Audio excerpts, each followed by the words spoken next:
Балалардан күпләп сырхавы сәбәпле белем сактарының 1-11 класс укучылары өйдән укырга мәҗбүр. Ирәндек лицее һәм 11 мәктәптәр генә айрым класслар ошо рәвешле укыха, авырмаган балалар мәктәпкә йөрүен дәвам итә. Өстәмә белем бирү учреждениеларга балаларны кабул итмәй, дәресләр дистанцион үтә. 11 февральдә сирләүче укучылар һәм укытучылар саны тикшереләсәк, артабанғы уку процессын барышы хәлдән тотрыклыгына бәйле.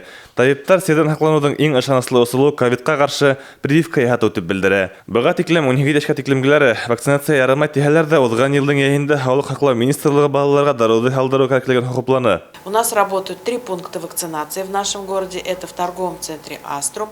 Әлеге вакытта калала 3 прививка яһату пункты эшләй. Береһе Астром сауда комплексында урынлашһа, Үҙәк майданда КАМАЗ автомобиле тора. Шулай ук поликлиникала прививка яһаталар. 3 пунктта ялһыҙ эшләй. Калалаштарҙы прививка яһатырға саҡырам. Шулай ук ревакцинацияны ла оноторға ярамай. Сөнки 6 айдан прививканы яңыртырға кәңәш ителә. Ревакцинация булараҡ теләгән вакцинаны һалдыра алаһығыҙ. Бүгенге көндә үҙенең алыштырғыһыҙ булыуын Спутник V препараты дәлилләне. Ул 2 компоненттан тора. Һуңгы көндәрдә калала коронавирус йоҡтоусылар кәмей төштө. Әлеге мәлдә ковид госпиталдә 27 сирле дауалана, шуның бер кешеһе реанимацияла ята. Фәрүаз Рафиков, Татьяна Огурцова, Руслан Камышков, Любовь Карпова. Яңылыҡтар.